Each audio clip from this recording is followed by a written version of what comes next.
ha priorizado la exportación del gas de camisea en detrimento del abastecimiento hacia el mercado interno. Tenemos finalmente los tratados de libre comercio, ¿no?, en el que no solo se ha firmado el de Estados Unidos, sino que también se han terminado tratados de libre comercio con China, con Singapur y con otros estados que tienen un gran desarrollo económico.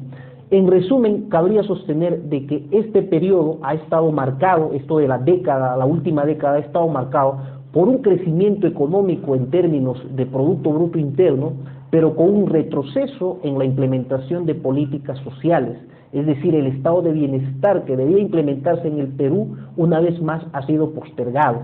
Y eso explica por qué actualmente existen todavía altas tasas de pobreza, analfabetismo y ciertamente desnutrición crónica infantil. En cuanto al segundo tema, de lo que es la sociedad civil y los partidos políticos, cabe mencionar lo siguiente: la sociedad civil está debilitada, no hay un capital social fuerte que pueda movilizarse y que pueda reivindicar políticas sociales. Algunos gremios o sindicatos tradicionales todavía cobran vigencia, llámese la construcción civil, la CGTP, el SUTE, por ejemplo, el magisterio, son organizaciones sociales que todavía tienen fuerza reivindicativa, pero la gran mayoría, como la Confederación Campesina, la Confederación Nacional Agraria, ha perdido poder, ha perdido fuerza, quizá movida por la protesta social y en lo que se ha generado pues el temor de poder salir a las calles a manifestarse públicamente. Entonces se trata de una sociedad desmovilizada, debilitada. No hay pues la concepción de ciudadanía activa, porque sencillamente en la sociedad civil ha sido instrumentalizada electoralmente, de tal forma de que cada cierto tiempo se asiste a las urnas para emitir un voto de sufragio, tomando en cuenta de que el voto es obligatorio en el país. Y en cuanto a los partidos políticos, no han salido de la crisis en la que se encuentran. Aún tenemos los partidos políticos que son de tinte caudillista, tenemos partidos políticos en donde siempre han sido hegemonizados por la élite, caso el APRA, por ejemplo. No existe lo de la regeneración o de las nuevas generaciones políticas, mucho menos existen programas de educación política o de pedagogía política. Democracia interna todavía es un asunto que está en la ley de partidos políticos, más no en la praxis de los partidos. La ética se ha divorciado prácticamente de la política. Continúa todavía el tema de los outsiders, el tema del transfugismo, que todavía no es castigado, digamos, legislativamente. Los partidos nacionales han perdido muchísima fuerza y es por eso que en elecciones regionales o municipales los que tienen victorias importantísimas son los movimientos regionales. Y en fin, se están priorizando pues las alianzas para no perder las inscripciones electorales. Es decir, en resumen, todavía existe una gran crisis en los partidos políticos y es una crisis que cada vez se acentúa más. Es por eso que no es casual que muchas veces llegan caudillos, exmilitares e inclusive llegan dictadores que con un discurso antisistema pueden llegar al gobierno. Es el caso de Alberto Fujimori y de algunos otros que probablemente han marcado la escena regional. Sin duda alguna, esto permite sostener de que la idea de proyecto político es diferente al de proyecto electoral, entre comillas, proyecto electoral. Los proyectos electorales abundan en cuanto a candidaturas cada cierto tiempo, pero son proyectos que después de candidaturas o después de los ciclos electorales tienden a desaparecer, inclusive no hacen programas de incidencia política, no hay oposición política, porque sencillamente se tratan de movimientos o de organizaciones que son fachadas de partidos que en épocas no electorales sencillamente no existen, o sea, son maquinarias electorales.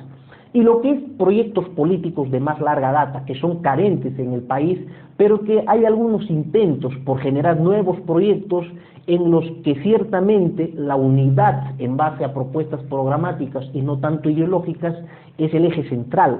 Hubo un gran intento de la Izquierda Unida, por ejemplo, estos 2 últimos años por querer aglutinarse en un solo movimiento, en un solo frente, pero que fue abortada nuevamente por las disputas en cuanto a las candidaturas de las elecciones de este año 2011. En este panorama, digamos, difícil y complejo, la educación electoral ha estado marcada, o la ha dado ciertamente, la videopolítica, conocida por Sartori. Es decir, los medios de comunicación son ahora los que marcan la pauta para una educación electoral, y ciertamente en algunos casos con consecuencias inimaginables. Por ejemplo, los partidos han determinado que los medios de comunicación, con buen tino, son las herramientas más eficaces para desplegar campañas electorales, pero muchas de estas, es decir, medios de comunicación escritos o televisivos, han hipotecado la línea editorial y en base a ciertas prebendas políticas ciertamente han cedido sus espacios para poder hacer propagandas electorales, que en muchos casos no tienen absolutamente nada que ver con proyectos o propuestas de tipo programático, sino sobre todo con escándalos, con difamaciones, con injurias, y esto pues determina que en muchas ocasiones el candidato más escandaloso o el que ha insultado más se hace vencedor, y no así aquel que ha salido a la palestra pública para brindar ciertamente sus propuestas de corte programático. Esto es necesario tomar en cuenta, porque muchas veces los medios de comunicación, en vez de informar, desinforman, y no ha sido casual que algunos analistas hayan denominado justamente a los medios de comunicación como el cuarto poder del Estado. En todo este contexto, y ya entrando al último tema, cabe señalar un poquito, informarles sobre el panorama electoral 2011. En principio, las elecciones van a ser desarrolladas en abril, el 10 de abril de este año. Hay 13 listas congresales y hay 11 listas presidenciales. 11 listas porque el APRA retiró la candidatura de Mercedes Arauz y porque Cambio Radical de Alex Curi no va a presentar candidato presidencial. Aproximadamente el 60% de los candidatos al Congreso son invitados, y esto es un grave problema porque se van a generar posteriormente transfugismos y además fragmentación parlamentaria. En esta nueva elección van a disputarse 130 escaños congresales. Eso quiere decir que se han incrementado 10 más, 5 para departamentos que han demostrado una mayor población electoral, como el ejemplo de Cajamarca, Ica, Lambayeque y otros, y 5 que se ha creado para el nuevo distrito electoral que es Lima Provincias. Esto quiere decir que los peruanos residentes en el exterior no tienen ninguna curul ni ningún escaño al cual postular. Van a seguir votando y sus representantes van a seguir siendo de Lima Metropolitana. Ahora, la campaña y los procesos que hasta ahora se están dando está siendo marcada por un nuevo fenómeno que es el narcotráfico, ¿no? Alan García devolvió hace poquito $5.000 a los Sánchez Paredes por haber recibido financiamiento. Lo mismo ha sucedido con Keiko, que habría recibido $10.000 de un narcotraficante conocido como Luquito y que estuvo vinculado al caso Hayduk, pero que no ha devuelto, ¿no? Y ciertamente Toledo, cuya campaña estaría siendo financiada en parte por una empresa brasileña vinculada a un lavado de activos, ¿no? Entonces, aún persisten candidatos folclóricos, subsisten candidatos cuestionados, por ejemplo, el señor Rafo, Marta Chávez, Lozada de Gamboa, el mismo Alex Curi, que va a postular al Congreso, y entonces el panorama es un poco difícil, porque en Lima, de 455 candidatos, ustedes van a escoger por los 35 mejores. También van a ir 5 parlamentarios al Parlamento andino. Los partidos de derecha tienen ciertamente mayor opción. ¿Por qué? Porque Alejandro Toledo, PPK, Castañeda y Keiko representan, digamos, a ese espectro, digamos, ideológico. El único que se va a encarar con ellos, que tiene cierta tendencia de izquierda porque va en confluencia, sería Ollantaytamala.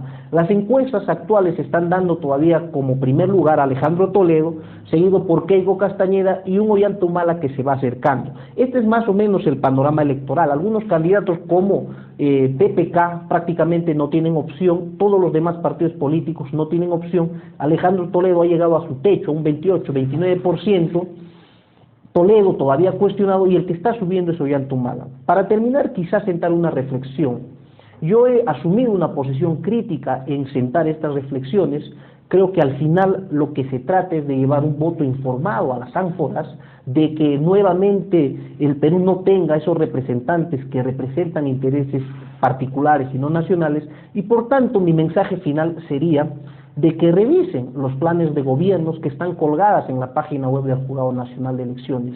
Una vez revisado esos planes de gobierno en donde hay políticas sectoriales que van a implementar llegado al poder, podrán acudir, creo yo, de manera más responsable a las urnas y de esa manera poder darle al Perú un voto responsable y que en esta ocasión no repitamos la misma historia de siempre, de elegir candidatos que al final prácticamente contribuyen a un desarrollo sectorial del país, pero no a todo el país como conjunto. Creo que es hora de llevar un voto responsable, un voto informado, y que la democracia nuevamente se consolide y no tengamos la precarización que hasta ahora hemos tenido en los últimos años. Muchísimas gracias.